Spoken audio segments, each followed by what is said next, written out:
Have you ever thought about trying to hit two different countries in a single weekend?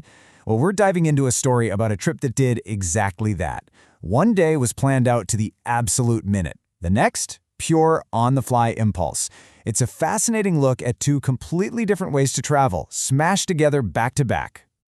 So, here's the setup. It really is a tale of two cities. First up, you've got a super planned, everything-by-the-book trip to Johor Bahru in Malaysia. And then, right after, a totally spontaneous, let's just see what happens adventure in Batam, Indonesia. We're going to unpack how these polar opposite approaches created two wildly different experiences.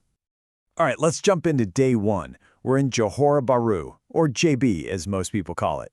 Now, for our traveler, this whole day basically became one long, epic mall-a-thon.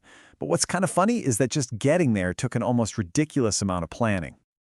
Get this, to take what is literally a 5-minute train ride from Singapore to JB, the tickets had to be bought way back in May for a trip in October.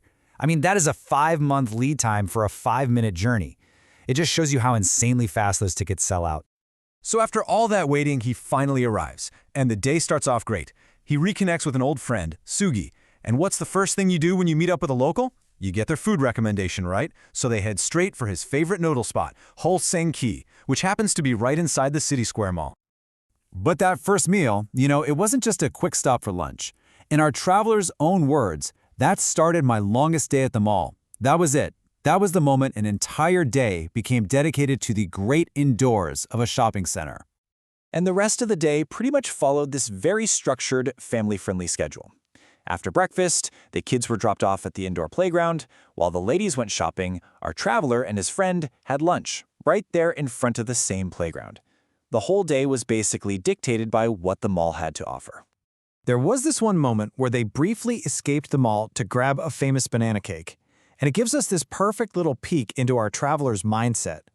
When his friend thought it was weird he had to be told to buy the cake, his response was simple, but it says so much about his philosophy. And this is the result of that philosophy in action. It's how we can travel all the way to Japan with just a tiny cabin bag. It's such a fun little detail about him, especially when you think about it happening on a day that was all about shopping. Okay, let's flip the script. Day 2 is a complete 180. The superstructured mall day in Malaysia is out, and a spontaneous, absolutely delicious food crawl in Batam, Indonesia is in. This time, the day doesn't start with a schedule or a plan. Nope, it kicks off with a feeling, a powerful gotta-have-it-now craving for Pontianak chicken rice. This one single dish set the whole tone for a day that was all about taste and memory. And that was the real magic. For him, the food in Batam wasn't just tasty, it was this incredible link to his past. He said every bite was like a blast from his childhood, which makes the whole thing so much more personal and satisfying, And the pace here was just wild. You'd think the chicken rice was the main event, but nope, that was just the warm-up.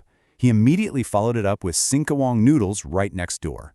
Then, while his wife was having her own lunch, he snuck in a third meal of pempek. And even after all that, he still grabbed some nasi padang to go. Seriously, let that sink in for a second. That's 3 different meals in the span of just 3 hours. It was a total whirlwind of flavor, guided by nothing more than what felt good in the moment. So, after a day of by-the-book shopping and a day of impulsive eating, what's the final takeaway? How do these two completely different styles of day trips actually stack up against each other? It's time for the verdict. When you lay it all out like this, the difference is just so clear. JB was all planned out, focused on shopping, and it left him feeling like he was constantly on his toes.